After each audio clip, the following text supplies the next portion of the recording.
This video is going to cover some of the highlights of the changes that we made to Qwickly Attendance in version 3.6. Let's start with just some of the aesthetics. We have created a very similar but now more functional view for taking attendance. We've added tabs to the top of the take attendance area. These used to be icons that were kind of hidden. So now there are up to 5 different ways to take attendance, depending on how the system admin has configured the attendance at the system admin level. The two that may not show up are check-in and card reader modes, depending on, again, how your system is configured. But each one of these modes will take attendance just like before and save it to the record the same way. So you can mix and match these modes. The nice thing is, if you have a preferred mode, you still can choose to default into that mode. So if we go back into our Qwickly Attendance settings, our default style still shows up, and that will actually get you right into that mode, start you on that tab. We did not allow you to start with a check-in as your default style. That is now an option.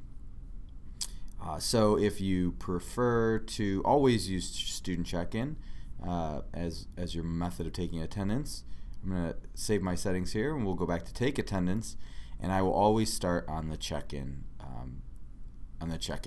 screen.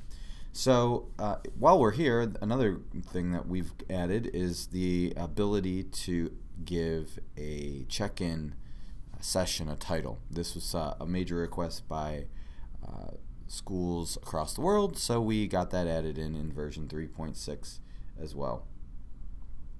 So another thing that we've added is a new preference settings panel, which these are view preferences. A couple of these features we had added in earlier versions of 3.5, but now we've kind of put them all under a view preferences area. The 3 view preferences we have right now are show absences on take attendance screen, show unavailable students in record, and round grades to the nearest whole number. The brand new one here is show absences on take attendance screen. We added this option so that faculty would be able to see attendance absences for a student while they were taking attendance. This allows doing things like giving a different attendance status after you've missed 3 classes perhaps. We can take a look at that here in a second. The other 2 were included in other versions of 3.5. Show unavailable students in records, so this allows you to see students that have a course enrollment but are no longer enrolled perhaps, so they may have dropped the class. You can still see them in the record. Their records are still there. That does bring up an interesting view, a new view option that, I guess not an option, but the way that we show records that don't exist, now showing the record is just a blank record. You might have a blank record if you were not enrolled in the class that day. There are a variety of reasons, but basically you didn't have a record. And finally, round grades to the nearest whole number. We added this in the past as well. So when I do use show absences on take attendance screen, what you will see is as long as I've taken attendance at least once, in the list mode you will see the number of absences that student has. And that would allow you, again, if you have a policy where you give a different status after they've missed some set number of classes, you can use that to inform the status they get. You can always change statuses like you could in the past, but this just gives you one more option. Alright, so now the biggest new feature, the feature that we've gotten requests from dozens of clients, is something I can demonstrate in a different class. I'm going to go into a class. I have 3 Intro to Physics classes over here, SO1, 2, and 3, and I have a merged course. So all 3 of these have been merged into Intro to Physics. And so this is my Intro to Physics merged course. Now, in the past, The challenge here with a course with merged enrollments was that these students, one big list of all of my students, these students don't all show up or shouldn't all show up at the same time.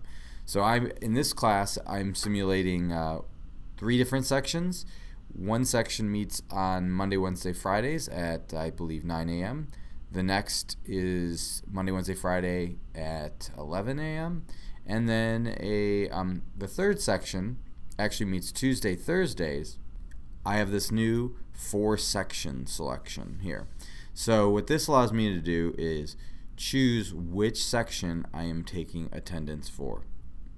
So in this case, let's say that it's going to be for Intro to Physics. My list now, these are only students that are in Intro to Physics. SO1. The other 2 sections I'm not seeing. If I were to change this to SO3, you're going to see my list of students has changed. Matthew Murdoch is in section 3, not in section 1. So I can take this attendance, but I'm going to take it in the past to simulate this a bit more. My first few records I have are from the first 2 weeks of September, so I'm going to say this is September 19th. Of course, you don't have to do this if you're taking attendance at the time that the class is. This will be done for you automatically. But I'm going to say this is at 9 a.m. and we'll just say that Jonathan was absent, and I'm going to submit attendance. All right, so what's happened? I'm going to go into the attendance record,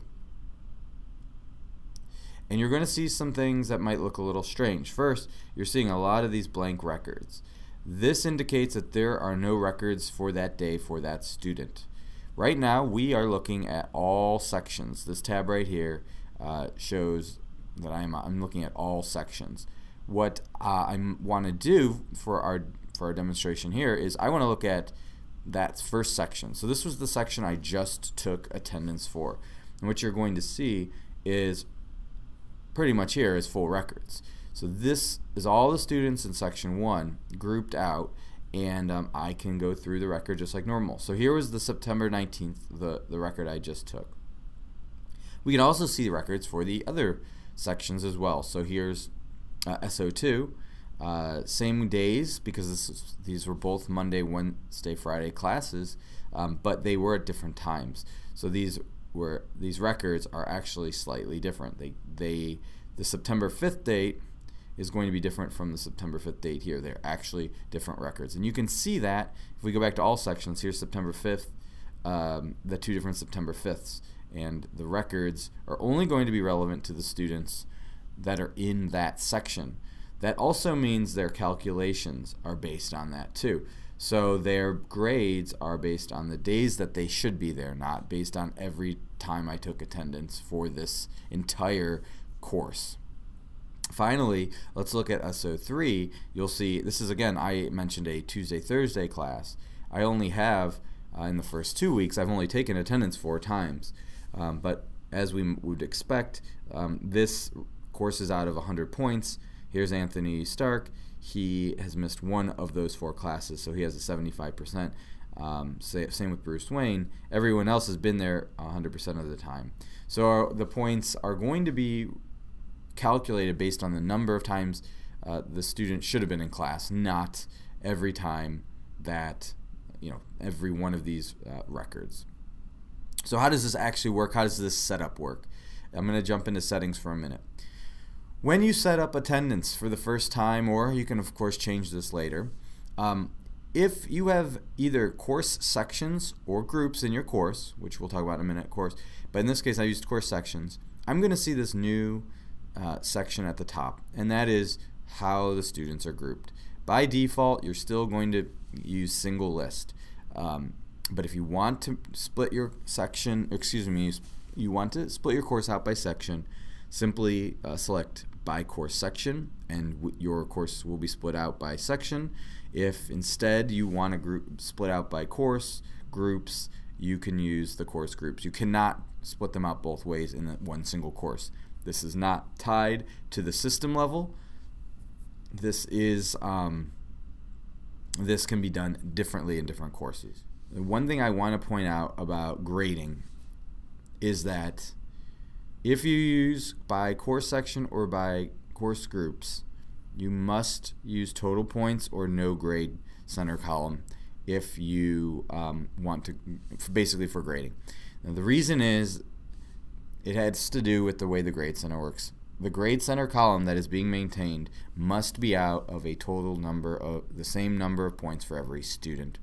This method will work, and the student will receive the correct calculation based on the number of times that they are in class. But if we were to use per session, the number would become variable, and the grade center just cannot take a variable number of points possible. We just cannot accomplish that with the way the Blackboard Grade Center works. Okay, so the last thing I want to mention is how groups work. So course groups work by Qwickly Attendance detecting that your course has some groups. In this section, in this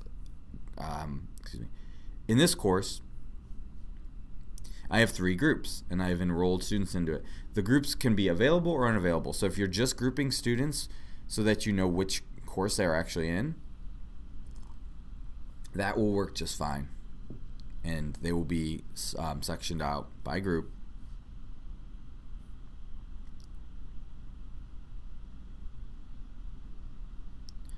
So when you actually choose by course groups and save your settings, I'm going to go back to my take attendance screen. Now you'll see I can take attendance for group, and here's group 2, and here are all the students in group 2. You should not mix and match these methods once you start taking attendance, because you will see some strange things happen in the attendance record. You either want to use sections or groups for each course. You really shouldn't change afterward. You certainly can go back and delete all your records and start over, but you'll want to choose one method or the other. So that's what we've changed for version 3.6 with Qwickly Attendance. There have been some minor bugs that have been fixed as well. We also, in earlier versions of 3.5, we did introduce card reader mode. Please take advantage of that. If you are a Qwickly Attendance licensee, you are entitled to a free card reader. You can reach us at support at our support site, or email matt@goquickly.com to receive your free card reader. We'll make sure that gets out to you as well. Thank you.